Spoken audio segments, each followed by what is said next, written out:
तो pain killer series में एक और टॉपिक लेकर आ गया हूँ आप लोगों के लिए, जिसका नाम है डी एंड एफ ब्लॉक। और इस चैप्टर में टॉपिक लेकर आया हूँ आपके लिए, वो मेनली रिएक्शन वाला पार्ट लेकर आया हूँ, जो कि ज्यादा इंपॉर्टेंट माना जाता है इस चैप्टर का, जो कि है K2Cr27 और KMnO4। तो क्रोमेट डाइक्रोमेट में कब कन्वर्ट हो जाएगा बेटा? जब मीडियम एसिडिक होगा, और जब मीडियम बेसिक होगा तब डाइक्रोमेट क्रोमेट में कन्वर्ट हो जाएगा। कि KMnO4 कैसे बनाते हैं उसके लिए लेते हैं सबसे पहले अपन पायरोलुसाइड, बोलो तो MnO2 को KOH के साथ फ्यूज करते हैं, और KOH के साथ फ्यूज करने पर इसको हमें क्या मिला था? K2MnO4, जिसका कलर होता है ग्रीन। देन फर्दर हम इसमें थोड़ा सा H2SO4 मिला के K2MnO4 को KMnO4 में कन्वर्ट कर लेते हैं। हेलो बच्चों, नमस्कार, सत श्री अकाल, आदाब, कैसे हैं आप सब? स्वागत है आप सभी का एक बार फिर से इनऑर्गेनिक केमिस्ट्री की क्लास में। तो पेन किलर सीरीज में एक और टॉपिक लेकर आ गया हूं आप लोगों के लिए, जिसका नाम है डी एंड एफ ब्लॉक। और इस चैप्टर में देखो, वैसे तो मैं जानता हूं ये पूरा चैप्टर ही तुम्हारे लिए एक पेन का काम करता है, क्योंकि इसमें चीज़ें ज़्यादा याद रखने वाली हैं, और पूरे ही चैप्टर में एनसीईआरटी की किसी भी लाइन से उठा के क्वेश्चन दे दिया जाता है। ठीक है, अगर तुम्हें इतनी दिक्कत है कि भाई तुम्हें इस चैप्टर में कुछ भी नहीं आता, तो तुम लोग एक काम करो, मेरा एक पूरा वन शॉट पढ़ा हुआ है यूट्यूब पे, तुम लोग डी एंड एफ का वो देख लेना, जिसमें मैंने पूरी एनसीईआरटी, ऑलमोस्ट पूरी NCERT line by line cover कर रखी है। मतलब अगर सिर्फ एक वो लेक्चर अगर तुम देख लोगे तो तुम उसके बाद पूरी एनसीईआरटी की रीडिंग लगा के उसको पूरा समझ सकते हो। या अगर देखो, वैसे मैं मतलब ऐसे ज़्यादा खुद की बड़ाई नहीं कर रहा, पर मैं ये बोल रहा हूँ अगर तुमने वो लेक्चर देख लिया तो तुम्हारा एनसीईआरटी वाला पार्ट पूरा कवर हो जाएगा, तुम्हें एनसीईआरटी पढ़ने की जरूरत नहीं पड़ेगी। फिर भी मैं यही कहता हूँ कि एक बार एनसीईआरटी की रीडिंग लगा लेना वो लेक्चर अटेंड करने के बाद, तो तुम्हारा डी एंड एफ ब्लॉक एकदम मस्त कवर हो जाएगा।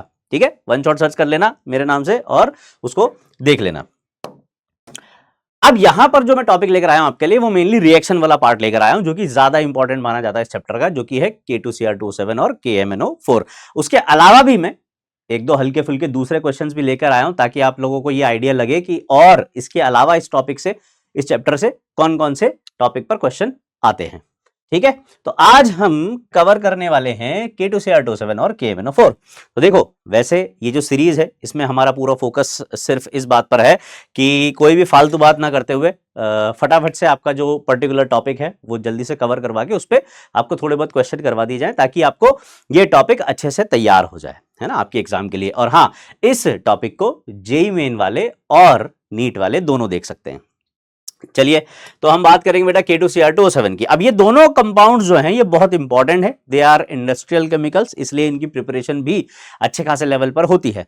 और ऐसे कंपाउंड जो इंडस्ट्रियल लेवल पर इंपॉर्टेंट होते हैं, उनकी प्रिपरेशन के मेथड हमारी एनसीईआरटी में दिए हुए होते हैं और वो इंपॉर्टेंट होते हैं।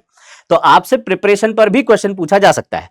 मैं एक बार फटाफट से आपको इसकी प्रिपरेशन समझा देता हूं, प्रिपरेशन याद करवा देता हूं, फिर उसके बाद इनकी रिएक्शंस कैसे पूछी जा सकती हैं, आप कैसे सॉल्व कर सकते हो, आप रिएक्शन देखते फटाफट से आंसर कैसे निकाल सकते हो, इस पर बात करेंगे। ठीक है, तो K2Cr27 बेटा, आपने देखा होगा, अगर आप लेबोरेटरी गए होंगे तो आपने देखा होगा एक कंपाउंड ऑरेंज कलर का, या इसका सॉल्यूशन देखा होगा ऑरेंज कलर का। K2Cr27 एक ऑरेंज कलर का कंपाउंड होता है बेटा। अगर आप सॉलिड्स फॉर्म में बात करोगे तो इसके क्रिस्टल्स ऑरेंज कलर के आपको देखने को मिलेंगे, या फिर अगर आप इसके एक्वस सॉल्यूशन की बात करोगे तो वो हमें कौन से कलर का मिलेगा? ऑरेंज कलर का मिलेगा। ठीक है, वैसे तो तुम में से कई ऐसे होंगे जिन्होंने लैब की शक्ल भी नहीं देखी होगी, है ना, या तुम में से कई ऐसे होंगे जिनकी किस्मत मेरी तरह रही होगी, लैब गए तो होंगे लेकिन उसके बाद जाने का मौका नहीं मिला होगा, क्योंकि लैब से ही रेस्टिकेट कर दिए गए होंगे। मैं तो लैब से रेस्टिकेट कर दिया गया था पहली ही बारी में, 11th क्लास में ही। ठीक है तो आई होप आप सभी की किस्मत ऐसी ना हो। ठीक है, तो अगर हम बात करें बेटा K2Cr27 की, तो सबसे पहले अपन इसकी इंडस्ट्रियल लेवल पे जो प्रिपरेशन होती है उसकी बात करते हैं। K2Cr27 बनाया कैसे जाता है, सबसे पहले उस पर बात करेंगे। तो ये बेटा क्रोमाइट ओर से बनाया जाता है। अर्थ क्रस्ट में क्रोमियम सबसे ज्यादा क्रोमाइट ओर की फॉर्म में मिलता है। और बोले तो ये आपने पढ़ा हुआ है 10th क्लास में, और क्या होते हैं? अर्थ क्रस्ट में जिस कंपाउंड के फॉर्म में हमारा पर्टिकुलर मेटल एग्जिस्ट करता है, उस कंपाउंड को, जिससे हम उस मेटल को एक्सट्रैक्ट करने वाले हैं, उसको हम बोलते हैं ओर। तो जो क्रोमियम का ओर है वो होता है क्रोमाइट ओर, और इसका फॉर्मूला होता है FeCr2O4। FeCr2O4, इसका कॉम्पोजिशन कुछ इस तरीके से है, ये FeO.Cr2O3 इस फॉर्म में होता है ना। जैसे मान लो कभी आपसे कोई पूछ ही ले कि भाई बताओ इसमें क्रोमियम का ऑक्सीडेशन स्टेट क्या है, आयरन का ऑक्सीडेशन स्टेट क्या है, तो आप यहां से बता सकते हो कि भाई आयरन जो है वो +2 में और क्रोमियम जो है वो +3 ऑक्सीडेशन स्टेट में यहां पर प्रेजेंट होता है। ठीक है। अब क्रोमाइट ओर को हम क्या करते हैं, फ्यूज करते हैं या तो सोडियम या फिर पोटेशियम कार्बोनेट के साथ। जैसे कि हमारी एनसीईआरटी में जो रिएक्शन दे रखी है क्रोमाइट ओर की, वो दे रखी है सोडियम कार्बोनेट के साथ इन presence of axis of air और ऑक्सीजन, है ना। आपको यहां पर एयर भी लिखा हुआ मिल सकता है, ऑक्सीजन भी लिखा हुआ मिल सकता है। तो एयर या ऑक्सीजन की प्रेजेंस में हम इसको हीट करते हैं, इसको फ्यूज करवाते हैं, तो हमें एक येलो कलर का सॉल्यूशन मिलता है सोडियम क्रोमेट का। इसको बोला जाता है बेटा सोडियम क्रोमेट। क्या है ये, सोडियम क्रोमेट। और इसका कलर कैसा होता है बेटा, येलो। ठीक है, एक येलो सॉल्यूशन मिलेगा। CO2 गैस है तो ये तो रिलीज हो जाएगी, उड़ जाएगी। और Fe2O3 जो है ये अपने को प्रेसिपिटेट के फॉर्म में नीचे पड़ा हुआ मिलेगा। तो हम इसको फिल्टर करेंगे, फिल्टर करके Fe2CO3 को हम फेंक देंगे बाहर। ठीक है, बचेगा हमारे पास येलो कलर का सॉल्यूशन। अभी हमें सोडियम क्रोमेट मिला है, इस क्रोमेट को मुझे डाइक्रोमेट में कन्वर्ट करना है, क्योंकि मुझे क्या बनाना है, पोटेशियम डाइक्रोमेट। तो सेकंड स्टेप क्या होता है, ये जो येलो सॉल्यूशन है हमारा सोडियम क्रोमेट का, इसको फिल्टर करेंगे और एसिडिफाई करेंगे। मतलब हम इसमें क्या करेंगे, हल्का सा एसिड मिला देंगे। एसिड क्यों मिला रहे हैं, एसिड इसलिए मिला रहे हैं क्योंकि क्रोमेट आयन की ये टेंडेंसी होती है कि ये एसिडिक मीडियम में डाइक्रोमेट में कन्वर्ट हो जाता है। ठीक है, ये किस में कन्वर्ट हो जाता है, डाइक्रोमेट में। ठीक है, तो क्या लिखा है, acidified with H2SO4 to give a solution from which orange sodium chromate, यानी कि Na2Cr2O7, CrO7 लिखा हुआ है, इसको सही कर लेना, Cr2O7.2H2O is crystallised. Sodium dichromate के क्रिस्टल इस फॉर्म में क्रिस्टलाइज आउट होते हैं, ऑरेंज कलर के। ठीक है, ठीक है, तो हमने क्या किया था, हमने ये किया कि हमने जो Na2CrO4 था, इसमें H2SO4 डाला हल्का सा, तो ये किसमें कन्वर्ट हो गया, Na2Cr2O7 में कन्वर्ट हो गया। ये येलो कलर का था और इसका कलर कैसा हो जाता है, ऑरेंज। इसका कलर कैसा हो जाता है, ऑरेंज। ठीक है, अब क्योंकि Na2Cr2O7 भाई, इसकी जो सॉल्युबिलिटी होती है वो काफी ज्यादा होती है। Na2Cr2O7 काफी ज्यादा सॉल्युबल होता है और ये हाइग्रोस्कोपिक होता है। अगर आपने इसको मॉइस्चर में या ऐसे ही पड़ा रहने दिया खुले में, तो ये क्या करता है, मॉइस्चर एब्जॉर्ब कर लेता है। मॉइस्चर एब्जॉर्ब करके उसमें डिसॉल्व भी हो सकता है, तो ये खराब हो जाएगा। मतलब इसको स्टोर करना थोड़ा मुश्किल है इन कंपैरिजन टू K2Cr2O7। इसलिए हम इसका यूज ना करके K2Cr2O7 का ज्यादा यूज करते हैं, तो इसको कन्वर्ट कर लिया जाता है K2Cr2O7 में। तो आपको Na2Cr2O7 तो मिल गया, अब इसको K2Cr2O7 में कैसे कन्वर्ट करेंगे, इसको K2Cr2O7 में कन्वर्ट किया जाता है KCl से रिएक्शन करवा के। जो Na2Cr2O7 मिला, मैंने इसकी रिएक्शन KCl से करवा दी, तो ये क्या बन गया, K2Cr2O7 और KCl बन गया। ठीक है, K2 ये जो KCl है ये भी सॉल्युबल होता है और K2Cr2O7 ये भी सॉल्युबल होता है, बट इसकी सॉल्युबिलिटी क्योंकि कम होती है तो इसको क्रिस्टलाइज आउट करना थोड़ा ज्यादा आसान होता है, जल्दी इसके क्रिस्टल बन जाते हैं, जबकि Na2Cr2O7 के क्रिस्टल थोड़ा मुश्किल से बन पाते हैं। ठीक है, तो ये तो होगी इसकी प्रिपरेशन की बात। अब इसकी प्रिपरेशन फटाफट से याद कर लो, इसकी प्रिपरेशन को फटाफट से याद कर लो। कैसे याद करोगे, सबसे पहले क्या लिया था, क्रोमाइट ओर। क्रोमाइट ओर में क्या डाला, सोडियम कार्बोनेट डाल के उसको उसके साथ फ्यूज किया। फ्यूज किया मतलब हम इनको क्या मिक्स करते हैं हीट करके। ठीक है, तो इसको फ्यूज किया सोडियम कार्बोनेट या पोटेशियम कार्बोनेट के साथ, तो ये किसमें कन्वर्ट हुआ, Na2CrO4 येलो कलर के सोडियम क्रोमेट में। अब क्रोमेट की टेंडेंसी होती है एसिडिक मीडियम में डाइक्रोमेट में कन्वर्ट होता है, तो हमने क्या कर दिया, इसमें एसिड डाल दिया। एसिड डाल दिया तो किसमें कन्वर्ट हो गया, डाइक्रोमेट में, यानी कि Na2Cr2O7 बन गया। और Na2Cr2O7 का कलर क्या था, ऑरेंज, तो ये येलो से ऑरेंज कलर का सॉल्यूशन हो जाता है। फिर K2Cr2O7 चाहिए था, तो इसमें क्या डाल दिया, KCl। KCl डालने पर क्या बन गया, K2Cr2O7। ठीक है, ये जो येलो और ऑरेंज कलर आ रहा है, ये येलो और ऑरेंज कलर बेटा किसका आ रहा है, ये येलो और ऑरेंज कलर आ रहा है इस क्रोमेट और डाइक्रोमेट आयन का। जो Na2Cr2O7 है वो ऑरेंज है, किसकी वजह से, डाइक्रोमेट सॉल्यूशन की वजह से। K2Cr2O7 है, ये ऑरेंज है किसकी वजह से, डाइक्रोमेट आयन की वजह से। Na2CrO4 येलो है किसकी वजह से, इस क्रोमेट आयन की वजह से। तो वो जो कलर आता है ना, वो कलर इनका आता है। ठीक है, तो ये वाली रिएक्शन में एक काम करता हूं, ये रिएक्शन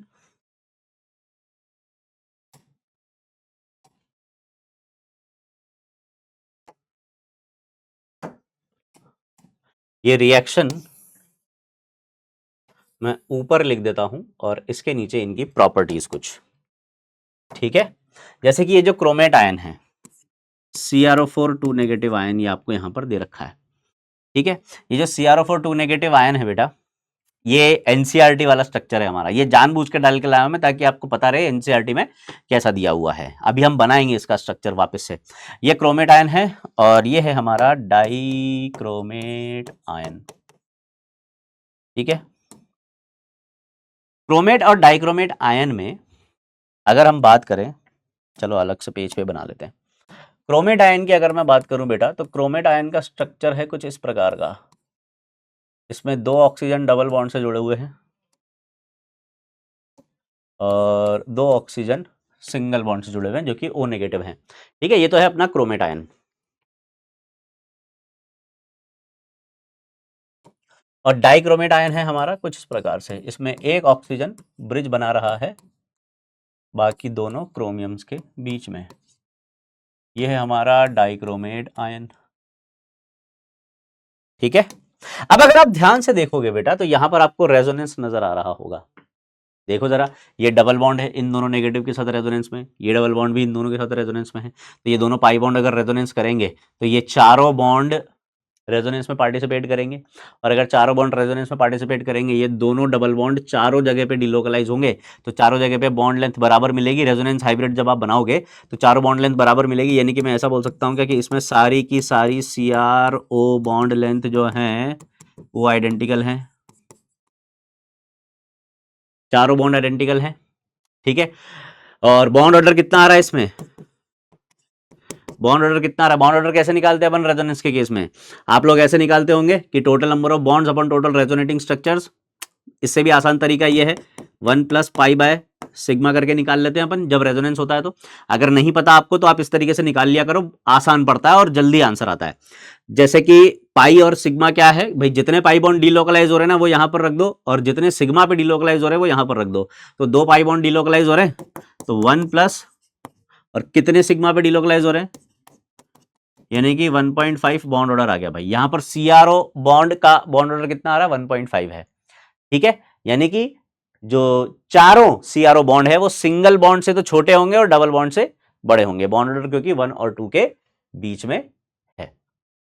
यही चीजें अगर मैं यहां पर इसके रेस्पेक्ट में बात करूं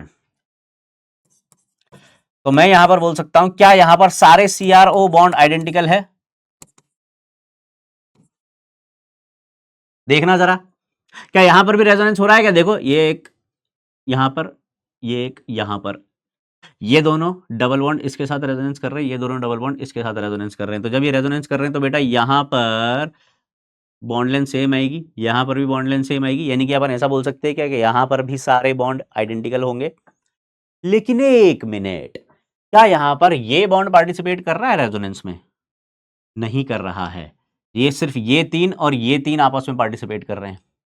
तो इन तीनों में और इन तीनों में रेजोनेंस होने की वजह से ये तीनों और ये तीनों तो बॉन्ड लेंथ तो सेम है, पर यहां कोई रेजोनेंस नहीं है, ये सिंगल बॉन्ड ही है। तो ये बॉन्ड बड़ा होगा इन तीनों के कंपैरिजन में, ये छोटे होंगे क्योंकि ये तो सिंगल बॉन्ड है। यहां पर बॉन्ड ऑर्डर एक से ज्यादा आएगा, यानी कि सभी के सभी CrO bond are not identical, ये आइडेंटिकल नहीं है, all CrO bonds are not identical.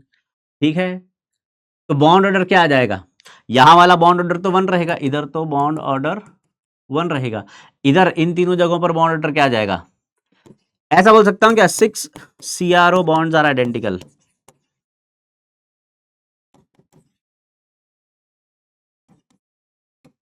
छह CrO बॉन्ड आइडेंटिकल होंगे, ये तीन और ये तीन। आ रही है बात समझ में। तो बॉन्ड ऑर्डर क्या आ जाएगा इन 6 CrO बॉन्ड्स का, क्या आ जाएगा देखो जरा, 1 2 3, ये तीनों बॉन्ड आपस में रेजोनेंस में है। ठीक है, जिसमें से ये 2 पाई बॉन्ड जो हैं जो कि इन तीनों जगहों पर डिलोकलाइज हो रहे हैं। ठीक है, तो 1 प्लस, और कितनी जगह डिलोकलाइज हो रहे हैं, आ गया 1.66, इधर भी 1.66, इधर भी 1.66, यहां पर भी बॉन्ड ऑर्डर 1.66 आ जाएगा, यहां पर भी बॉन्ड ऑर्डर 1.66 आ जाएगा। ठीक है, अब देखो जरा ध्यान से, यहाँ पर आपको बॉन्ड एंगल जो 126 दे रखा है वो तो अलग है। ठीक है, यहाँ पर देखो 179 पिकोमीटर, 163 पिकोमीटर, ये सिंगल बॉन्ड वाली बॉन्ड लेंथ है, ये बड़ी होगी, ये तीनों बॉन्ड रेजोनेंस में पार्टिसिपेट कर रहे बॉन्ड ऑर्डर 1 से ज़्यादा है, 1.66 के करीब आ रहा है, तो ये बॉन्ड छोटे होंगे। देखो जरा आपको डेटा भी दे रखा है इस चीज़ का, तो आपसे क्वेश्चन पूछा जा सकता है इस पर, है ना, कोई बड़ी बात नहीं है। ठीक है, all CR bonds are identical. क्या ये भी टेट्राहेड्रल है और ये भी टेट्राहेड्रल है?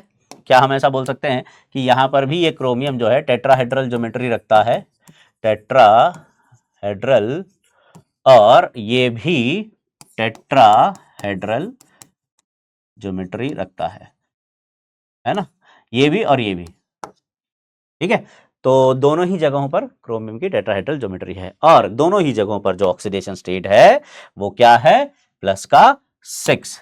ये भी +6 में है और ये क्रोमियम भी +6 में है, सभी जगहों पर ऑक्सीडेशन स्टेट सेम है। ठीक है, चलिए अब सबसे ज्यादा इंपॉर्टेंट बात जो इसके बारे में है वो यही है कि जो एसिडिक मीडियम होता है उसमें एक बहुत अच्छा ऑक्सीडाइजिंग एजेंट होता है अपना K2Cr2O7। जैसे कि जो अपना डाइक्रोमेट आयन है, अगर ये एसिडिक मीडियम में होता है तो हमें ये पर्टिकुलर रिएक्शन शो करता है। तो एक क्रोमियम 3 इलेक्ट्रॉन लेकर या फिर 2 क्रोमियम 6 इलेक्ट्रॉन लेकर कन्वर्ट होते हैं किसमें, क्रोमियम +3 में। क्रोमियम +3 का कलर कौन सा होता है, जल्दी से बताएंगे। क्रोमियम +3 का कलर कौन सा होता है, ग्रीन, और यहां पर इसका कलर क्या था, ऑरेंज। यहां पर इसका कलर क्या होता है, ऑरेंज। तो एसिडिक मीडियम में जब ये ऑक्सीडाइजिंग एजेंट की तरह बिहेव करता है तो ये ऑरेंज से ग्रीन में कन्वर्ट हो जाता है। किसमें कन्वर्ट हो जाता है, ग्रीन में। ठीक है, ये रिएक्शन आपको जरूर याद रखनी है, ये रिएक्शन आपको जरूर याद रखनी है कि भाई जो डाइक्रोमेट आयन होता है ये जब भी ऑक्सीडाइजिंग एजेंट की तरह बिहेव करता है तो ये क्रोमियम +3 में कन्वर्ट होता है। मतलब एक क्रोमियम 3 इलेक्ट्रॉन का चेंज लेकर आता है अपने अंदर, वो +6 से +3 में मूव करता है। ठीक है, इन एसिडिक मीडियम, इसको आप ऐसे भी याद रख सकते हो। ठीक है, और सबसे ज्यादा इंपॉर्टेंट बात जिस पर सबसे ज्यादा बार क्वेश्चन पूछे गए हैं वो ये है कि क्रोमेट और dichromate they are interconvertible. मतलब अगर मैं क्रोमेट को एसिडिक मीडियम में रख दूं, यानी कि मीडियम की पीएच अगर मैं <7 रख दूं, मीडियम को एसिडिक कर दूं, तो ये क्रोमेट कन्वर्ट हो जाता है डाइक्रोमेट में, बोले तो Cr2O7 2 नेगेटिव में। ठीक है, और यही काम अगर मैं डाइक्रोमेट के साथ बेसिक मीडियम में करना चाहूं, यानी कि मैं pH <7 कर दूं, बोले तो अगर मीडियम को मैं बेसिक कर दूं तो ये डाइक्रोमेट कन्वर्ट हो जाता है क्रोमेट में। They are interconvertible. ठीक है, तो क्रोमेट डाइक्रोमेट में कब कन्वर्ट हो जाएगा बेटा, जब मीडियम एसिडिक होगा, और जब मीडियम बेसिक होगा तब डाइक्रोमेट क्रोमेट में कन्वर्ट हो जाएगा। ठीक है, चलिए आगे बढ़ते हैं। अब सबसे ज्यादा जो इंपॉर्टेंट है वो है इसकी रिएक्शंस। सबसे ज्यादा इंपॉर्टेंट है इसकी रिएक्शंस। जैसे K2Cr2O7 है बेटा, ये जब भी रिएक्ट करेगा एसिडिक मीडियम आपको यहां पर देखने को मिलेगा, और ये जो एसिड आप यूज कर रहे हो ये आप हमेशा क्या लोगे बेटा, H2SO4 ही लोगे। हम K2Cr2O7 को एसिडिफाई करने के लिए, यानी कि मीडियम को एसिडिक बनाने के लिए हमेशा H2SO4 का यूज करते हैं। सर HCl का यूज क्यों नहीं कर सकते, या किसी दूसरा एसिड का यूज क्यों नहीं कर सकते? इसलिए नहीं कर सकते क्योंकि K2Cr2O7 अगर उनसे रिएक्ट कर गया तो H2SO4 से नहीं करता है। क्यों? वो इसको ऑक्सीडाइज नहीं कर सकता। ठीक है, और dilute H2SO4 is a non oxidising acid, तो इसकी जो है रिएक्ट करने की टेंडेंसी उतनी ज्यादा नहीं होती है जितनी बाकी दूसरे एसिड्स की है। तो डाइल्यूट H2SO4 डाल के हमने इसलिए इसको एसिडिफाई किया क्योंकि H2SO4 का इस पर कोई इफेक्ट नहीं पड़ेगा, बस वो मीडियम को एसिडिक ही बनाएगा। मान लो सर HCl डाल दूं तो क्या हो जाएगा, अभी बताते हैं। पहले ये देख लो, जैसे मान लो Fe+2 से ये रिएक्शन करता है K2Cr2O7, आपको जब भी ऐसे लिखा हुआ मिल जाए ना किसी भी रिएक्शन में K2Cr2O7 प्लस H+ या H2SO4, या ऐसे लिखा हुआ दिख जाए H+ की जगह पे H2SO4 या फिर ऐसे H+ लिखा हुआ दिख जाए, आप समझ जाना कि भाई अब ये ऑक्सीडाइज करेगा, ये अब ऑक्सीडाइज करने का काम करेगा, ये अब पिक्चर में आ चुका है। जैसे H2SO4 डलेगा K2Cr2O7 पिक्चर में आ जाएगा। ठीक है, ये जिसके भी साथ रिएक्शन करेगा, ये जिसके भी साथ रिएक्शन करेगा, कोई भी एक XYZ ले लो, इसके साथ रिएक्शन करके इसको क्या कर देगा, ऑक्सीडाइज कर देगा, और इसका ऑक्सीडाइज्ड प्रोडक्ट हमें दे देगा। जैसे कि अगर Fe+2 है तो यहां पर आप क्या रख दो बेटा, Fe+2 रख दो। तो अब आप समझ जाना कि भाई Fe+2 है या फिर Fe+2 का कोई कंपाउंड है, जैसे आपको FeCl2 दे दिया, जैसे फेरस क्लोराइड दे दिया, इसकी रिएक्शन दे दी आपको, है ना। रिएक्शन इस फॉर्म में मिलेगी आपको FeCl2 K2Cr2O7 H2SO4, और पूछेगा बताओ क्या प्रोडक्ट बन रहा है, या उससे रिलेटेड क्वेश्चन पूछ लेगा।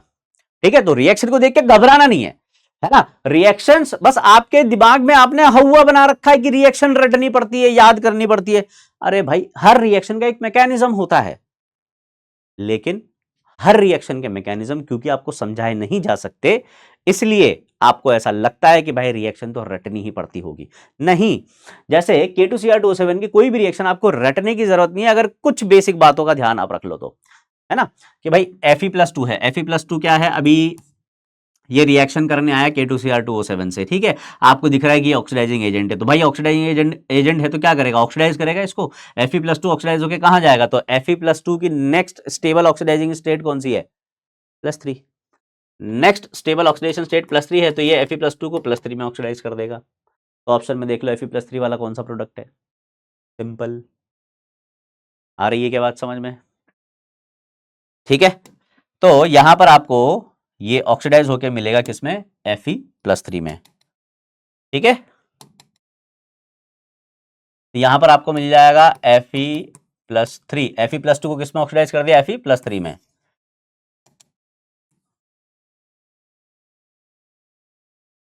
इसको थोड़ा साइड कर लेते हैं अपन।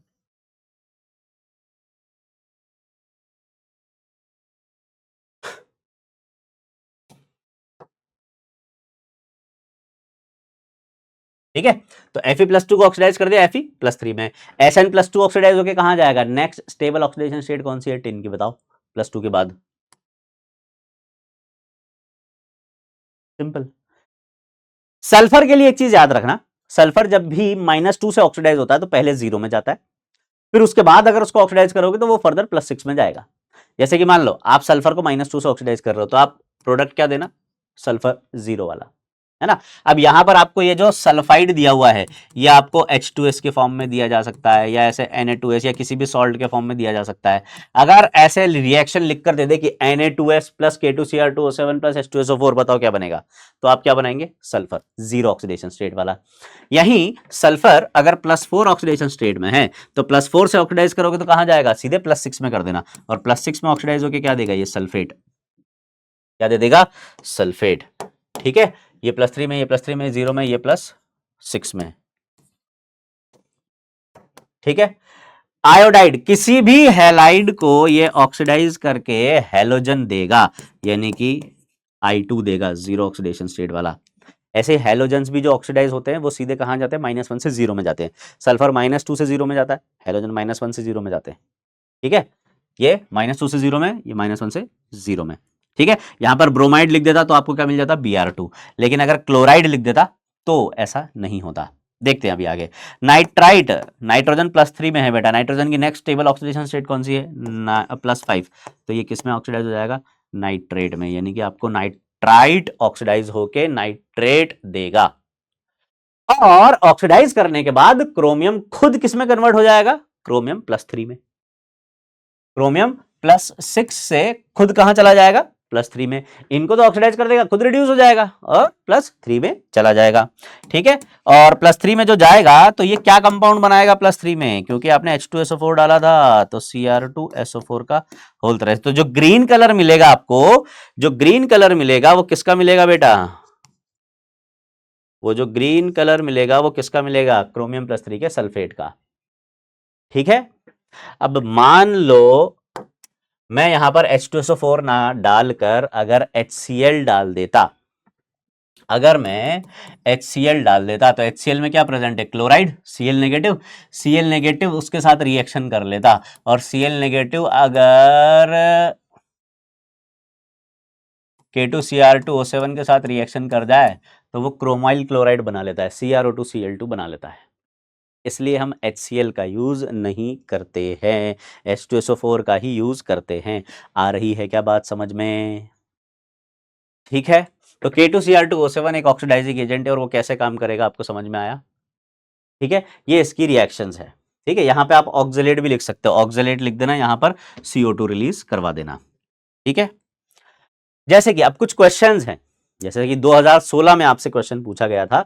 क्या क्वेश्चन पूछा गया था कि when one of the following which one of the following statement is correct when SO2 is passed through acidified K2Cr2O7।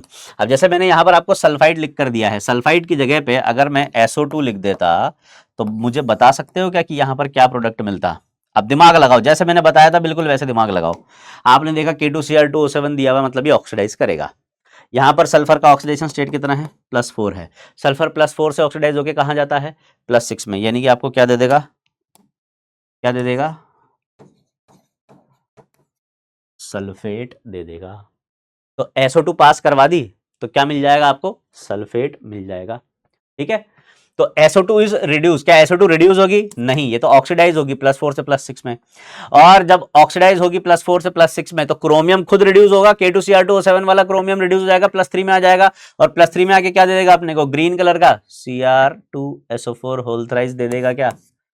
Cr2SO4 whole thrice दे देगा क्या? ठीक है, तो ग्रीन सॉल्यूशन मिलेगा आपको किसका? क्रोमियम +3 के सल्फेट का। The solution turns blue, blue नहीं, वो ऑरेंज से येलो में कन्वर्ट होगा। सॉल्यूशन ब्लू में कन्वर्ट नहीं होगा, ऑरेंज से येलो में कन्वर्ट होगा। और the solution is decolourise, decolourise नहीं होता है, डीकलराइज तो KMnO4 का सॉल्यूशन होता है, ये डीकलराइज नहीं होता है, इसका कलर चेंज होता है। ठीक है, तो हमारा करेक्ट आंसर जाएगा बी, हमारा करेक्ट आंसर जाएगा बी।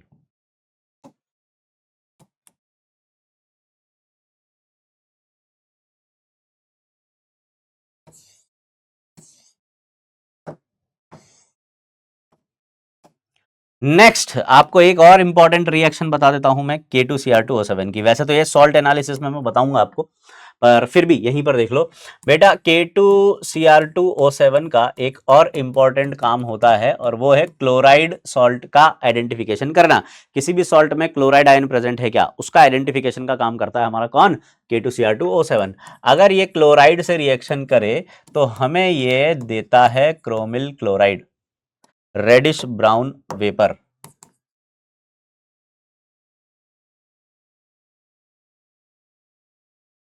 ये हमें देता है रेडिश ब्राउन वेपर।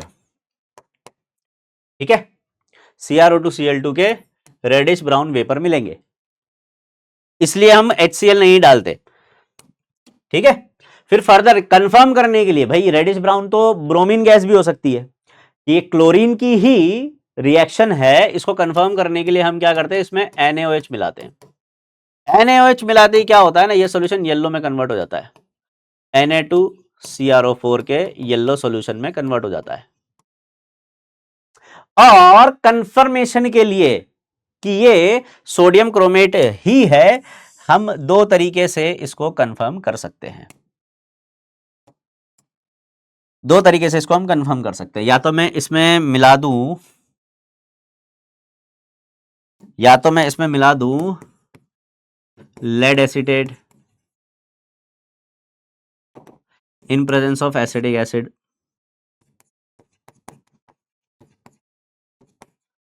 या फिर मैं इसमें मिला दूं H2O2 in presence of dialkyl ether, in presence of dialkyl ether. ये दोनों तरीकों से मैं कंफर्म कर सकता हूं कि ये जो येलो सॉल्यूशन है वो किसका है? सोडियम क्रोमेट का ही है। अगर लेड एसीटेट डालने पर ये मुझे येलो कलर का PbCrO4 का प्रेसिपिटेट दे देता है, ये मुझे येलो कलर का अगर PbCrO4 का प्रेसिपिटेट दे देता है तो मैं समझ जाऊंगा क्या? ये कंफर्म क्लोराइड सॉल्ट का ही टेस्ट है, मतलब ये जो रेडिश ब्राउन वेपर आ रही है ये क्रोमिल क्लोराइड की ही है। क्या नाम है इसका? क्रोमिल क्लोराइड, या क्रोमाइल क्लोराइड भी इसको बोला जाता है। ठीक है, और अगर ब्लू सॉल्यूशन मुझे यहां पर मिलता है H2O2 डालने पर due to formation of CrO5, तो मैं समझ जाऊंगा क्या? कि ये क्लोराइड का ही सॉल्ट है और इसमें क्लोराइड प्रेजेंट है। ठीक है, CrO5 आपने पढ़ा होगा इसके बारे में कि इसका बटरफ्लाई लाइक स्ट्रक्चर होता है, इसमें क्रोमियम का ऑक्सीडेशन स्टेट कई बार पूछ लिया जाता है। ऑक्सीडेशन स्टेट ऑफ क्रोमियम जो होता है वो +6 ही होता है, इसमें +10 नहीं होता है। ठीक है, इसमें +6 ही होता है, +10 नहीं होता है। ठीक है, कंफ्यूज मत होना। और डाइअल्काइल ईथर डाला जाता है इस CrO5 को स्टेबल बनाने के लिए, क्योंकि CrO5 क्या है, वो टूट जाता है थोड़ी देर बाद, इसका जो सोल्यूशन है वो कलरलेस होने लगता है या उसका कलर फेंट होने लगता है, फेंटली ब्लू होने लगता है, मतलब धीरे धीरे फीका पड़ने लगता है कलर। क्यों? क्योंकि CrO5 का है ब्लू कलर और CrO5 टूटता जाता है धीरे धीरे अनस्टेबल होने की वजह से। उसको स्टेबलाइज करने के लिए हम डाइअल्काइल ईथर डालते हैं, तो ये इसके साथ जुड़ के इसको स्टेबलाइज करता है। ठीक है, ये सब सॉल्ट में आएगा डिटेल में, जिसको हम आगे देखेंगे। तो ये था हमारा K2Cr2O7। जो नेक्स्ट हमारा टॉपिक रहेगा वो रहेगा KMnO4 यानी कि पोटेशियम परमैंगनेट। तो हेडिंग डालेंगे पोटेशियम परमैंगनेट। हाँ जी, हेडिंग डाली। तो चलिए KMnO4 की बात करते हैं। KMnO4 जिसको बोला जाता है potassium permanganate, oxidation state of Mn है यहां पर +7। अब देखो प्लीज ये मत बोलना कि सर ये आप कैसे लिख देते हो, +6 +7 ऑक्सीडेशन स्टेट कैसे निकाल लेते हो। जब तुम लोग ऐसे डाउट्स पूछते हो ना, सच में मतलब दिल टूट जाता है यार। जब तुम पूरी 11वीं 12वीं पढ़ के ऐसे डाउट्स पूछते हो सर ये +7 कैसे निकाल लिया आपने डायरेक्ट, है ना। तो प्लीज थोड़ा सा इस चीज का ध्यान रखेंगे। हाँ देखो, ये कटआउट तुम्हें लिखना नहीं है या तुम्हें इस पर ध्यान नहीं देना, ये कटआउट मैं इसलिए डाल के लाया हूं क्योंकि ये है तुम्हारी एनसीईआरटी। ठीक है, क्योंकि तुम्हारे एग्जाम में एनसीईआरटी से बाहर इसमें से कुछ नहीं आने वाला है, इसीलिए मैं आपको एनसीईआरटी दिखा दिखा के ये चीजें याद करवाता हूं। जैसे एनसीईआरटी में वही प्रिपरेशन की आपको पहले रिएक्शंस दे रखी है, तो एक प्रिपरेशन का मेथड ये दे रखा है, एक ये दे रखा है और एक लेबोरेटरी मेथड दे रखा है। तो सबसे पहले अपन इस वाले मेथड की बात करते हैं जो कि पुराना मेथड था। पहले इंडस्ट्रियल लेवल पे ऐसे ही KMnO4 बनाया जाता था। KMnO4 जो बनाया जाता है बेटा, जैसे हमने क्रोमियम के लिए देखा था कि क्रोमियम का जो ओर पाया जाता है अर्थ क्रस्ट में वो क्रोमाइट ओर होता है, ऐसे मैंगनीज का जो ओर होता है वो होता है पायरोलुसाइड, जिसका फॉर्मूला होता है MnO2। इसको क्या बोलते हैं हम? पायरोलुसाइड। क्या बोलते हैं बेटा? पायरोलुसाइड। पायरोलुसाइड को KOH के साथ इन प्रेजेंस ऑफ ऑक्सीजन, एयर या फिर KClO3 या फिर KNO3 इनकी प्रेजेंस में या फिर ओजोन की प्रेजेंस में हम हीट करते हैं। तो हीट करने पर अपने को क्या मिलता है? एक ग्रीन कलर का कंपाउंड मिलता है K2MnO4। इसका कलर क्या होता है बेटा? ग्रीन। एक ग्रीन कलर का कंपाउंड मिलता है। आपको इस पर ध्यान नहीं देना है ना, इस पर ध्यान नहीं देना है। वो जो भी लिखा हुआ है वो आपको कंफ्यूज करता है या फिर आपको ऐसा लगता है कि भाई इतना सारा करना पड़ेगा क्या याद। कुछ नहीं, आपको सिंपली याद रखना है कि KMnO4 कैसे बनाते हैं। उसके लिए लेते हैं सबसे पहले अपन पायरोलुसाइड, बोलो दो MnO2। MnO2 को KOH के साथ फ्यूज करते हैं, क्योंकि ऑब्वियसली आपको K2MnO4 या KMnO4 बनाना है तो उसमें से K तो कहीं ना कहीं से डालना ही पड़ेगा। तो इस K के लिए यहां पर आप KOH को याद रख सकते हो कि हमने KOH डाला था और KOH के साथ फ्यूज करने पर इसको हमें क्या मिला था? K2MnO4, जिसका कलर होता है ग्रीन। देन फर्दर हम इसमें थोड़ा सा H2SO4 मिला के K2MnO4 को KMnO4 में कन्वर्ट कर लेते हैं। जो मैग्नेट होता है इसको बोलते हैं हम पोटेशियम मैग्नेट। इसका नाम क्या होता है बेटा? Potassium magnet. और मैग्नेट पर मैग्नेट में कन्वर्ट होता है इन प्रेजेंस ऑफ एसिडिक मीडियम। जैसे डाइक्रोमेट और क्रोमेट होते हैं ना, क्रोमेट एसिडिक मीडियम डालते हैं, डाइक्रोमेट में कन्वर्ट हो जाता है, वैसे ही मैग्नेट एसिडिक मीडियम में पर मैग्नेट में कन्वर्ट हो जाता है। Potassium magnet, it is potassium magnet. और यहां पर इसका ऑक्सीडेशन स्टेट है +6 और यहां पर इसका ऑक्सीडेशन स्टेट है +7। ठीक है, एक्चुअली में ये जो K2MnO4 है ये एसिडिक मीडियम में बेटा डिस्प्रपोर्शनेट होता है। आपको ऐसे याद रखना है कि Mn+6 यानी कि मैग्नेट आयन एसिडिक मीडियम में डिस्प्रपोर्शनेट होता है। अब डिस्प्रपोर्शनेट होता है तो सर इसका तो ऑक्सीडेशन रिडक्शन दोनों होना चाहिए। यहां पर तो आपने सिर्फ ऑक्सीडेशन स्टेट जो है +7 वाला लिखा है, यानी कि सिर्फ ऑक्सीडेशन करवाया। तो K2MnO4 KMnO4 में तो कन्वर्ट होता ही है, इसी के साथ साथ आपको ये MnO2 भी देता है और MnO2 में इसका ऑक्सीडेशन स्टेट होता है बेटा +4। तो यहां पर आपको इसका oxidation as well as reduction दोनों देखने को मिलेगा। Oxidation as well as reduction दोनों देखने को मिलेगा। +6 से +7 में हुआ इसका ऑक्सीडेशन और +6 से +4 में हुआ इसका रिडक्शन। ठीक है, तो क्या याद रखेंगे बेटा, एसिडिक मीडियम में पोटेशियम मैग्नेट यानी कि K2MnO4 डिस्प्रोपोर्शनेट होता है और क्या देता है, KMnO4 और MnO2। आ रही है क्या बात समझ में? ये तो हो गया इसका एक प्रिपरेशन वाला मेथड। एक मेथड ये है। अगला मेथड, और आज की तारीख में जो मेथड यूज किया जाता है वो है ये वाला। ठीक है, इसमें क्या किया जाता है, इसमें भी पायरोलुसाइड लिया जाता है, पायरोलुसाइड को फ्यूज किया जाता है वही KOH के साथ। पहला स्टेप वही है ना। इसमें ऑक्सीडाइज करने के लिए आप एयर यानी कि ऑक्सीजन का भी यूज कर सकते हो, या फिर ओजोन का भी यूज कर सकते हो, या फिर KNO3 का भी यूज कर सकते हो, या फिर KClO3 का भी यूज कर सकते हो। इनमें से कुछ भी लिखा हुआ आपको मिल सकता है। एयर, O2, O3, KNO3 या KClO3, ये कुछ भी लिखा हुआ मिल सकता है, सभी एक ही काम करते हैं इसको ऑक्सीडाइज करने का। ठीक है, ये इसको ऑक्सीडाइज करके मैग्नेट आयन देते हैं जिसका कलर कैसा होता है, डार्क ग्रीन। कैसा कलर होता है बेटा, डार्क ग्रीन। और फिर उसके बाद हम यहां पर एसिडिक मीडियम ना करके इसका इलेक्ट्रोलिटिक ऑक्सीडेशन करवा देते हैं इन प्रेजेंस ऑफ अल्कलाइन सॉल्यूशन।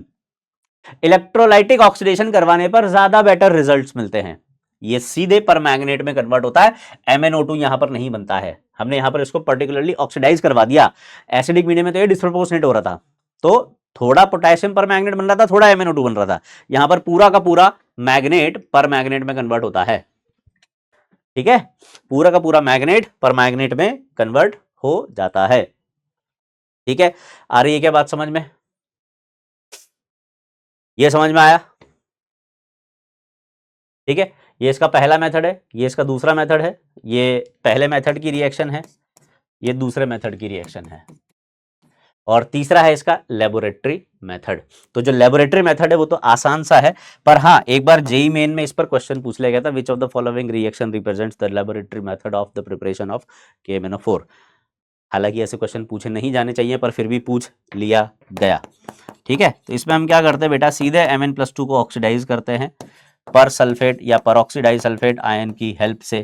इसको हम सीधे परमैंगनेट में कन्वर्ट करते हैं, इसको हम सीधे परमैंगनेट में कन्वर्ट करते हैं। ठीक है, नेक्स्ट, अब मैग्नेट और परमैंगनेट की हम बात करें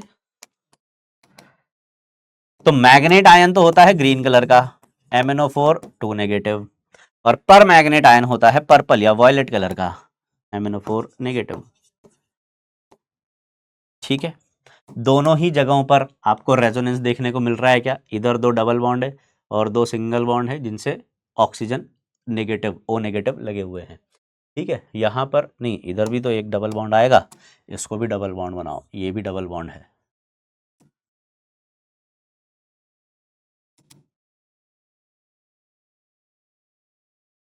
ये भी एक डबल बॉन्ड ही है। ठीक है, यहां पर आपको दो सिंगल बॉन्ड और दो डबल बॉन्ड देखने को मिलेंगे। ठीक है, चलिए, तो यहां पर अपन ऐसा बोल सकते हैं क्या कि ऑल बॉन्ड्स आर आइडेंटिकल, यहां पर हम ऐसा बोल सकते हैं क्या, ऑल बॉन्ड्स आर आइडेंटिकल।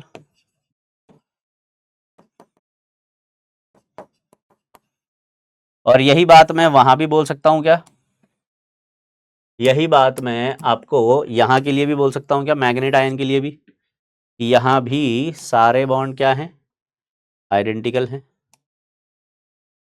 ठीक है, ऑक्सीडेशन स्टेट कितना है बेटा, ऑक्सीडेशन स्टेट कितना है Mn का, यहां पर +7 है, और वहां पर ऑक्सीडेशन स्टेट कितना है बेटा, यहां पर ऑक्सीडेशन स्टेट कितना है, +6 है। यहां पर ऑक्सीडेशन स्टेट कितना है, +6 है। ठीक है, यहां पर जो कलर आया है वॉयलेट कलर, वो किसकी वजह से आया है, चार्ज ट्रांसफर की वजह से आया है, और यहां पर जो कलर आया है ग्रीन कलर, वो किसकी वजह से आया है? वो डी ट्रांजिशन की वजह से आया है। किसकी वजह से आया है? डी ट्रांजिशन की वजह से आया है, क्योंकि बेटा यहां पर डी जीरो कॉन्फ़िगरेशन है। यहां पर क्योंकि Mn+7 में है, इसलिए इसके डी में कोई इलेक्ट्रॉन नहीं बचा, तो ये डी ट्रांजिशन तो कर ही नहीं पाएगा, इसीलिए यहां पर कलर चार्ज ट्रांसफर की वजह से आया है। जबकि यहां पर Mn+6 में है, तो यहां पर Mn में डी में एक इलेक्ट्रॉन है, इसीलिए यहां पर जो कलर आया है वो किसकी वजह से आया है? डी ट्रांजिशन की वजह से। यानी कि KMnO4 में चार्ज ट्रांसफर होता है और K2MnO4 में डी ट्रांजिशन हो जाता है, उसकी वजह से ये कलर शो करते हैं। जबकि K2Cr2O7 और K2CrO4 दोनों में ही आपको चार्ज ट्रांसफर देखने को मिलेगा। Colour due to charge transfer, दोनों ही जगहों पर आपको कलर जो देखने को मिलेगा वो किसकी वजह से देखने को मिलेगा? Due to charge transfer. आ रही है क्या बात समझ में? ठीक है, चलिए आगे बढ़ते हैं। ऐसे KMnO4 जो है ये भी एक अच्छा ऑक्सीडाइजिंग एजेंट होता है, पर इसका जो ऑक्सीडाइजिंग नेचर होता है बेटा वो मीडियम पे डिपेंड करता है। जैसे कि आपने फिजिकल में रेडॉक्स में खासकर इसको पढ़ लिया होगा, आपको पढ़ाया गया होगा कि एसिडिक मीडियम में ये +7 से +2 में कन्वर्ट होता है, न्यूट्रल मीडियम में या फिर वीकली अल्कलाइन मीडियम में ये +4 में कन्वर्ट होता है, और स्ट्रांगली अल्कलाइन मीडियम में +6 में जाता है, +7 से। ठीक है, यानी कि यहां पर आपको 5 इलेक्ट्रॉन का चेंज देखने को मिलेगा, यहां पर 3 और यहां पर 1 इलेक्ट्रॉन का चेंज देखने को मिलेगा। ठीक है, अब अगर एसिडिक मीडियम में ये रिएक्शन करेगा तो कैसे रिएक्ट करेगा, और अगर न्यूट्रल मीडियम में ये रिएक्ट करेगा तो ये कैसे रिएक्ट करेगा? चलिए आइए देखते हैं।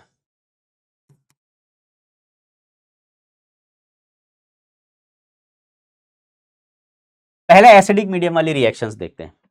जैसे K2Cr2O7 की रिएक्शन थी, एज इट इज वैसे ही KMnO4 की रिएक्शन है। बस ये याद रखना है कि मीडियम अगर एसिडिक है तो ये +7 से कहां जाएगा?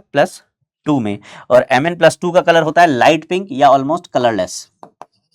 कभी कभी इतना लाइट होता है कि वो कलरलेस सा ही दिखता है। ठीक है, और ये किसकी वजह से होता है? Due to formation of MnSO4। क्या बनता है? MnSO4। यहां पर जो H+ ये जो एसिड डाला है कौन सा है?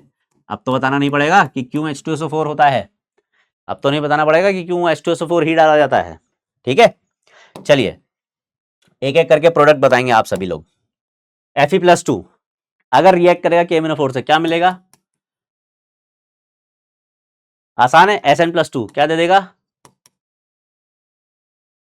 सल्फाइड क्या दे देगा? सल्फाइट क्या दे देगा?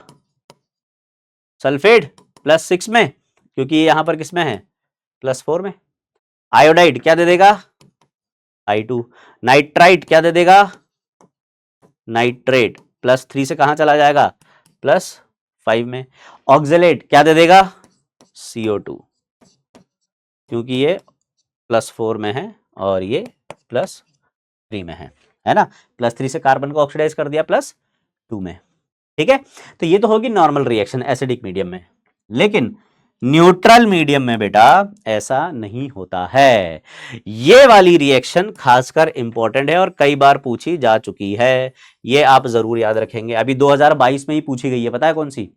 2022 या 2023 में नीट में ये वाली रिएक्शन, अल्कलाइन मीडियम वाली, यानी कि न्यूट्रल मीडियम वाली।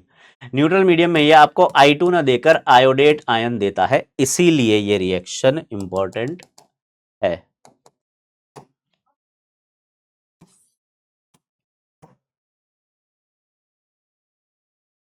देखो, और Mn+4 में, और ये सल्फेट में कन्वर्ट होता है, ये सल्फेट में कन्वर्ट होता है। ठीक है, अब सवाल ये उठता है कि सर ऐसा हो क्यों रहा है कि एसिडिक मीडियम में तो I- जो है वो I2 दे रहा है, और न्यूट्रल मीडियम में I- जो है आयोडेट आयन दे रहा है, IO3 नेगेटिव दे रहा है। ऐसा होता क्यों है? पता है किसी को? बताओ अगर किसी को पता हो तो। पता लगा कि ऐसा क्यों होता है? देखो मैं बताता हूँ।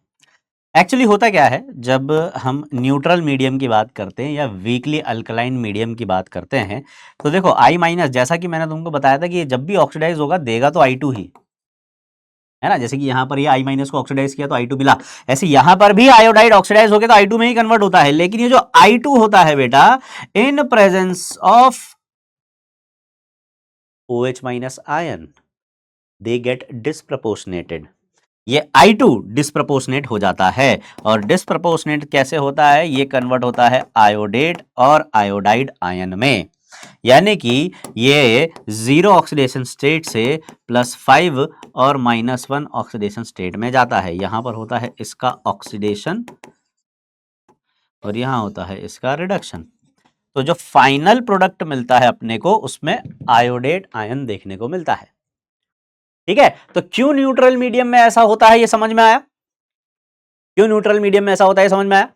ठीक है, हालांकि ये तुमसे एग्जाम में नीट वालों से तो नहीं पूछा जाएगा भाई, जेई वालों से पूछा जा सकता है, इसीलिए इसको हम जेई में जरूर पढ़ाते हैं। मैं तो नीट और जेई दोनों पढ़ाता हूं, तो इसलिए ये नीट और जेई दोनों के लिए मैं इसको जनरली बता दिया करता हूं।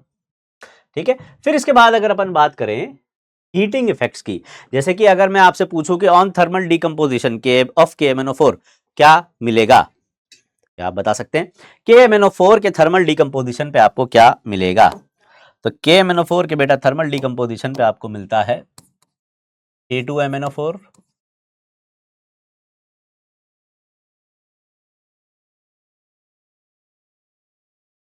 ठीक है, ये इसकी थर्मल डिकम्पोजिशन की रिएक्शन है, पूछी जा सकती है इसलिए लिखवा दी मैंने। K2Cr2O7 की भी लिख लो, K2Cr2O7 की भी थर्मल डिकम्पोजिशन की रिएक्शन लिख लो। इसमें आप प्रोडक्ट लिख सकते हो K2CrO4 plus Cr2O3, K2CrO4 plus Cr2O3 plus O2। ठीक है, ये इनकी थर्मल डिकम्पोजिशन की रिएक्शन है। ठीक है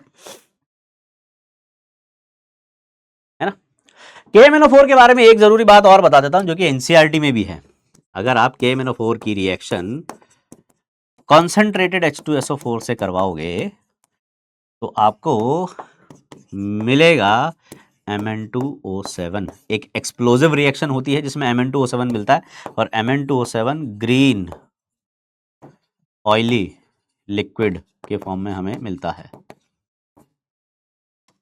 ग्रीन ऑयली लिक्विड के फॉर्म में हमें मिलता है Mn2O7।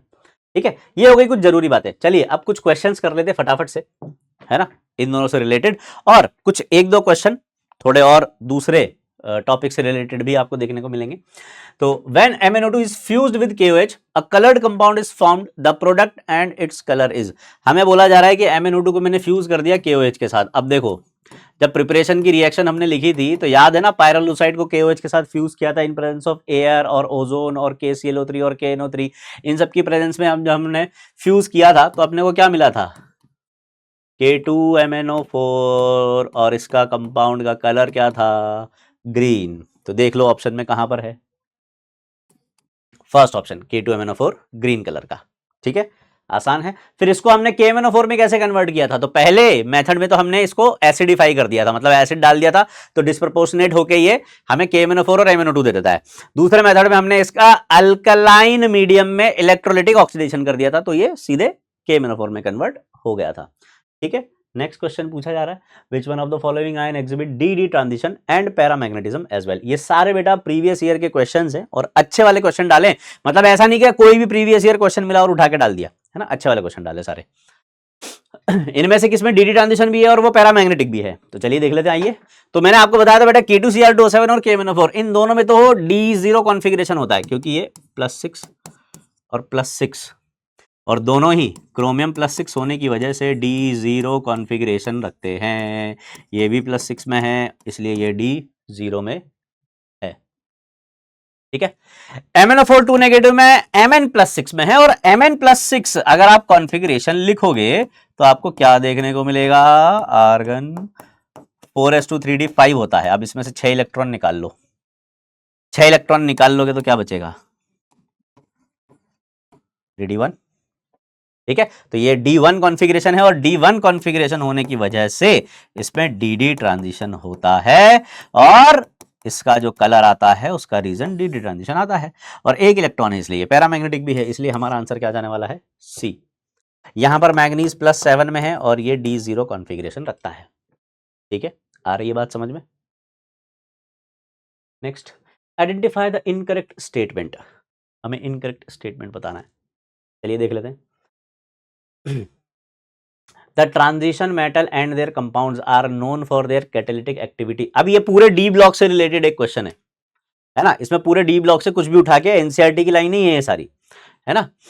The transition metal and their compounds are known for their catalytic activity due to their ability to adopt multiple oxidation state and to form complexes.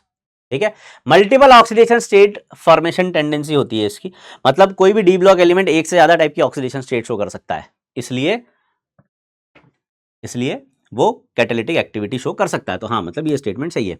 Interstitial compounds are those that are formed when small atoms like H, C and N are trapped inside the crystal lattice. ये भी सही है ना। जब इन metals के crystal में छोटे छोटे atoms like hydrogen, carbon, nitrogen, boron ये फंस जाते हैं जाकर, तब इंटरस्टिशियल कंपाउंड्स का फॉर्मेशन होता है। Then the oxidation state of chromium in chromate and dichromate are not same. बिल्कुल गलत स्टेटमेंट है, दोनों में ही ये +6 रखता है। हमें इनकरेक्ट स्टेटमेंट बताना था और यही हमारा इनकरेक्ट स्टेटमेंट है। Cr+2 is a stronger reducing agent than Fe+2 in water. बिल्कुल सही बात है, क्रोमियम+2 एक अच्छा रिड्यूसिंग एजेंट होता है। ठीक है, Ti+2, क्रोमियम+2 ये दोनों क्या है, और वेनेडियम+2 ये तीनों क्या है, अच्छे रिड्यूसिंग एजेंट है। टाइटेनियम, वेनेडियम, क्रोमियम तीनों +2 में एक अच्छे रिड्यूसिंग एजेंट होते हैं। नेक्स्ट, इन द न्यूट्रल और faintly alkaline medium KMnO4 oxidises iodide into iodate. देखो ये मैं अभी बता रहा था ना आपको कि क्वेश्चन आया था 2022 में, ये वही क्वेश्चन है। KMnO4 जो है बेटा ऑक्सीडाइज कर रहा है आयोडाइड को आयोडेट में, पर ये तो उसने ऑलरेडी हमें बता दिया, तो फिर वो पूछ क्या रहा है, वो पूछ रहा है ऑक्सीडेशन स्टेट ऑफ मैंगनीज, इसमें क्या चेंज आया। तो ये तो बहुत आसान क्वेश्चन है भाई, MnO4 है और न्यूट्रल मीडियम में है, तो ये +7 से कहां जाता है बेटा, +4 में जाता है। कितना चेंज आ रहा है, 3 इलेक्ट्रॉन का, +7 to +4, है ना। ये तो बहुत आसान था। Next, K2MnO4 is unstable in aqueous solution and the green solution obtained is changed into purple colouration. Incorrect statement regarding the above, it is disproportionation reaction. सही है भाई, K2MnO4 को जब हम एसिडिक मीडियम डालते हैं तो डिस्प्रपोर्शनेट होते हुए देखते हैं, KMnO4 और MnO2 में। इट प्रोड्यूसेस KMnO4, ठीक है। It produces brown precipitate of hydrated MnO2, ये भी सही है। K2MnO4 is stable in acidic medium, ये गलत है भाई, स्टेबल नहीं है तभी तो डिस्प्रपोर्शनेट हो रहा है, स्टेबल नहीं है तभी तो डिस्प्रपोर्शनेट हो रहा है। KMnO4 और MnO2 बन रहा है, MnO2 का कलर क्या होता है, ब्राउन होता है, ठीक है, और इसका कलर क्या होता है, पर्पल या वॉयलेट, ठीक है। Next, the blue colour produced on adding H2O2 to acidified K2Cr2O7 due to formation of, ये भी अभी मैंने आपको बताया था, क्रोमिल क्लोराइड टेस्ट वाला। देखो ये वाला, वो जो ब्लू कलर का CrO5 बन रहा है वो कैसे बन रहा है, अगर आप K2Cr2O7 की रिएक्शन सीधे H2O2 से भी करवा दोगे तो भी आपको ये CrO5 देखने को मिलेगा। तो आप क्रोमेट या डाइक्रोमेट किसी की भी रिएक्शन H2O2 से करवाओगे, आपको क्या मिलेगा, CrO5, क्या मिलेगा, CrO5। आप K2Cr2O7 की रिएक्शन अगर सीधे H2O2 से करवा दोगे तो भी आपको क्या देखने को मिलेगा बेटा, CrO5, जिसका कलर कैसा होता है, ब्लू। लेकिन हाँ, ये डाई अल्काइल ईथर की प्रेजेंस में ही बन पाता है बेटा, ये डाई अल्काइल ईथर की प्रेजेंस में ही बन पाता है। FeCr2O4, ये इसको देखकर ऐसा नहीं लग रहा कि ये एक प्रिपरेशन रिएक्शन है, और किसकी प्रिपरेशन रिएक्शन है बेटा, क्रोमाइड ओर को सोडियम कार्बोनेट के साथ फ्यूज कर दिया गया है, तो क्या बनेगा इस रिएक्शन में, क्या बनता नजर आ रहा है, ये X क्या बनेगा, क्या ये Na2CrO4 बनेगा येलो कलर का, और फिर जब एसिड डाल दिया तो ये क्या बन जाता है, K2Cr2O7 बन जाता है क्या, नहीं सॉरी Na2Cr2O7 बन जाता है क्या ऑरेंज कलर का, Na2Cr2O7 बन जाएगा ऑरेंज कलर का, और H2O2 से रिएक्शन करवा देंगे तो ये CrO5 बन जाएगा क्या ब्लू कलर का।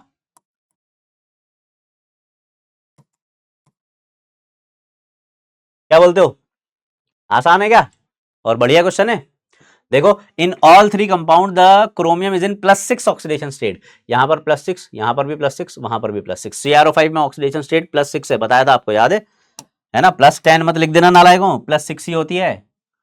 +10 लिख दिया ना तो तुमसे बड़ा बेवकूफ कोई नहीं होगा, क्योंकि +10 ऑक्सीडेशन स्टेट तो किसी में भी देखने को नहीं मिलती अपने को, ठीक है।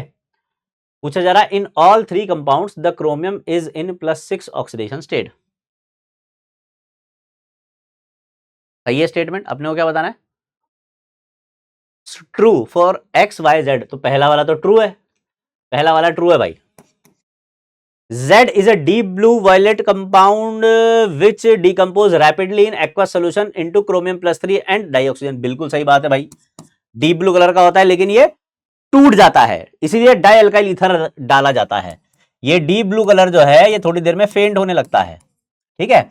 ये क्यों होता है, क्योंकि ये टूटने लगता है, ये टूट जाता है Cr2O3 और O2 में, ठीक है, इसलिए वो डीप ब्लू कलर जो है वो हल्का पड़ने लगता है। Saturated solution of Y gives bright orange compound chromic anhydride with concentrated H2SO4। बहुत बढ़िया क्वेश्चन है, एकदम प्यारा क्वेश्चन है, ठीक है। क्या बोल रहा है, saturated solution of Y gives bright orange compound K2Cr2O7 या Na2Cr2O7, ठीक है, Na2Cr2O7 बन जाएगा। फिर उसके बाद क्या बनेगा, क्रोमिक एनहाइड्राइड। अब इसकी रिएक्शन अगर मैं क्रोमिक एनहाइड्राइड से करवा दूं, जैसे कि ये इसके क्रिस्टल का फॉर्मूला था, अब मैं इसकी रिएक्शन कॉन्सेंट्रेटेड H2SO4 से कर दूं, तो कॉन्सेंट्रेटेड H2SO4 क्या होता है बेटा, एक डिहाइड्रेटिंग एजेंट होता है, it is dehydrating agent. Dehydrating agent क्या करेगा, पानी निकालने का काम करेगा, क्या करेगा, पानी निकालने का काम करेगा। तो इसमें से आप पानी निकाल दो, पानी कंप्लीटली रिमूव कर दो, और अगर पानी कंप्लीटली रिमूव कर दोगे तो क्या मिलेगा आपको, क्रोमिक एनहाइड्राइड। और क्रोमिक एनहाइड्राइड मतलब ये वाला स्टेटमेंट भी सही है, ठीक है, यानी कि सारे के सारे स्टेटमेंट सही। वैसे तो ये दोनों स्टेटमेंट सही होती है, पता चल गया, तो आंसर क्या जाएगा, डी, है ना। Next, Which of the following increase order the oxidizing power is correct of the following species। हमें पूछा जा रहा है which of the following increasing order of oxidizing power is correct for the following species। ये आपकी NCERT का question है, इसलिए डाला है इसको, आपकी एनसीईआरटी में दिया हुआ है ऐसा तगड़ा क्वेश्चन, और ये आपके एग्जाम में पूछा जा सकता है भैया, एग्जाम में पूछा जा सकता है, ठीक है। तो सबसे पहली बात तो इसमें एक मिसकंसेप्शन ये है कि कई लोग इसका आंसर जो है वो इस बेसिस पे देते हैं कि भाई MnO4 में Mn +7 में है, इसमें ये +6 में और ये +5 में है, इसलिए इसकी ऑक्सीडेशन स्टेट ज्यादा है, इसलिए ये ज्यादा बेटर ऑक्सीडाइजिंग एजेंट है। नहीं बेटा, ऐसा नहीं होता है, सिर्फ ऑक्सीडेशन स्टेट के बेस पे आंसर नहीं जाता है। अगर आप ऐसा बोल रहे हैं कि इसकी ऑक्सीडेशन स्टेट ज्यादा है इसलिए ये ज्यादा बेटर ऑक्सीडाइजिंग एजेंट है, तो वो आंसर गलत है। आंसर जाता है इनकी इलेक्ट्रोड पोटेंशियल की वैल्यू पे, E0 सेल की वैल्यू पर बेस्ड आंसर जाता है। E0 सेल की वैल्यू जिसको अलाउ करेगी वो ज्यादा बेटर ऑक्सीडाइजिंग एजेंट होगा, तो वो वैल्यू सबसे ज्यादा इसके लिए होती है, देन इसके लिए, एंड देन इसके लिए, तो आंसर हमारा जाता है ए, ठीक है। तो आपको हो सकता है कि इस तरीके से ऑप्शन बना कर दिया जाए, क्योंकि Mn की ऑक्सीडेशन स्टेट +7 है इसलिए वो सबसे बेस्ट ऑक्सीडाइजिंग एजेंट है, नहीं ऐसा नहीं होता है, ठीक है। Next, when MnO2 is fused with KOH and KNO3, लो ये इसकी प्रिपरेशन का क्वेश्चन आ गया, ये तो कर भी लिया अपन ने, K2MnO4 बनता है ग्रीन कलर का। Next, identify where the change in oxidation number, identify the case where there is a change in oxidation number. Oxidation number में चेंज कहां देखने को मिलेगा, एसिडिफाइड सॉल्यूशन ऑफ क्रोमेट। तो भाई अगर इसमें आप एसिड डालोगे तो ये तो डाइक्रोमेट में कन्वर्ट होगा, और उसमें भी क्रोमियम का ऑक्सीडेशन स्टेट +6 ही रहने वाला है, ठीक है। तो इसमें कोई चेंज देखने को नहीं मिला। SO2 is bubbled through an acidic solution of, हाँ भाई यहां पर ऑक्सीडेशन स्टेट का चेंज देखने को जरूर मिलेगा। क्यों, क्योंकि जब आप SO2 पास करवाओगे K2Cr2O7 में और वो भी एसिडिक सोल्यूशन में, तो SO2 को वो कन्वर्ट करेगा सल्फेट में, खुद कन्वर्ट होगा +3 में। तो ये गया +4 से +6 में, ये गया +6 से +3 में, ऑक्सीडेशन स्टेट चेंज हो गया। अल्कलाइन सॉल्यूशन ऑफ Cr2O7, ये तो अल्कलाइन सॉल्यूशन में स्टेबल रहता है, एसिडिक सॉल्यूशन कर दूंगा तो ये क्रोमेट में कन्वर्ट होगा, तो अल्कलाइन में तो ये डाइक्रोमेट की फॉर्म में ही पड़ा रहेगा, तो कोई भी चेंज देखने को नहीं मिलेगा। ठीक है, नहीं ये एसिडिक मीडियम में, सॉरी उल्टा बोल दिया, ये एसिडिक मीडियम में एज इट इज बना रहेगा, लेकिन अगर अल्कलाइन मीडियम भी कर दूंगा तो अल्कलाइन मीडियम में ये क्या हो जाएगा बेटा, ये तो CrO4 में कन्वर्ट हो जाएगा ना, तो भी कोई चेंज देखने को नहीं मिलेगा। ठीक है, एसिडिक मीडियम में तो ये एग्जिस्ट करता है और अल्कलाइन मीडियम में क्रोमेट एग्जिस्ट करता है। ठीक है, उल्टा बोल दिया था। Ammoniacal solution of chromate, ammoniacal solution देखो बोल रहा है बेसिक मीडियम, तो अमोनिकल सॉल्यूशन में भी ये क्रोमेट का क्रोमेट ही बना रहेगा। ठीक है, अमोनिकल मतलब basic solution of CrO4 2 negative. ठीक है, आंसर आ जाएगा हमारा B. Next, potassium permanganate on heating at 513 gives a product. देखो बेटा, हीटिंग इफेक्ट पर क्वेश्चन पूछ लिया कि KMnO4 को हीट करेंगे तो क्या बनेगा, KMnO4 को हीट कर दो भाई, क्या बनेगा, K2MnO4 बनेगा, MnO2 बनेगा और O2 रिलीज हो जाएगा। ठीक है, क्या पूछ रहा आपने से, प्रोडक्ट बनेगा which is paramagnetic and colourless, नहीं पैरामैग्नेटिक तो होगा लेकिन ग्रीन कलर का होगा, पैरामैग्नेटिक एंड ग्रीन, क्योंकि K2MnO4 इसमें +6 में है ये। ठीक है, तो ये पैरामैग्नेटिक भी होगा और DD ट्रांजिशन की वजह से इसका हमें कौन सा कलर मिलेगा, ग्रीन कलर देखने को मिलेगा। Next, in the structure of dichromate ion there is a linear symmetrical CrO-Cr bond. देख लो भाई तुम लोग, चलो यही बना देता हूं, क्या लीनियर था ये, तुम ही बताओ, क्या ये लीनियर था CrO-Cr स्ट्रक्चर, ये लीनियर थोड़ी था, ये तो टेट्राहेड्रल है, ये भी टेट्राहेड्रल है, तो ये लीनियर नहीं है। Non linear symmetrical CrO-Cr bond, हाँ बिल्कुल सही है, linear unsymmetrical, non linear unsymmetrical. Symmetrical क्यों बोल रहे हैं अपन, क्योंकि वो दोनों बॉन्ड सेम है, इक्वल है, ये वाला और ये वाला, ये दोनों इक्वल हैं, इसलिए non linear symmetrical CrO-Cr bond. In the given chemical reaction colours of Fe+2 and Fe+3, देखो KMnO4 की रिएक्शन Fe+2 से करवा रखी है, तो उसने क्या कर दिया, इसको Fe+3 में कन्वर्ट कर दिया, तो Fe+2 का कलर कौन सा होता है, ग्रीन, और Fe+3 का कलर कौन सा होता है, येलो, तो ग्रीन से किस में कन्वर्ट हो गया, येलो में, ग्रीन येलो।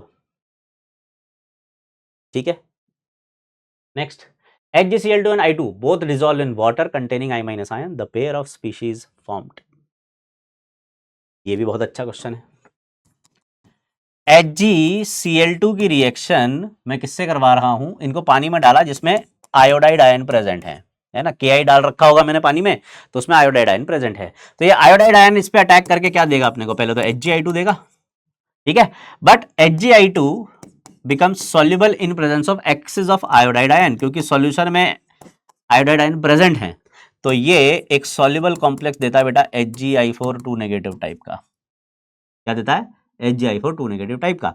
अब ये HgI2 के साथ साथ आपको I2 भी मिलेगा, HgI2 के साथ साथ आपको I2 भी मिलेगा, तो बचे कुचे I2 के साथ ये I- जुड़ के आपको ट्राई आयोडाइड आयन देगा, इसको तो ये इसमें कन्वर्ट करेगा और इसको ये इसमें कन्वर्ट करेगा।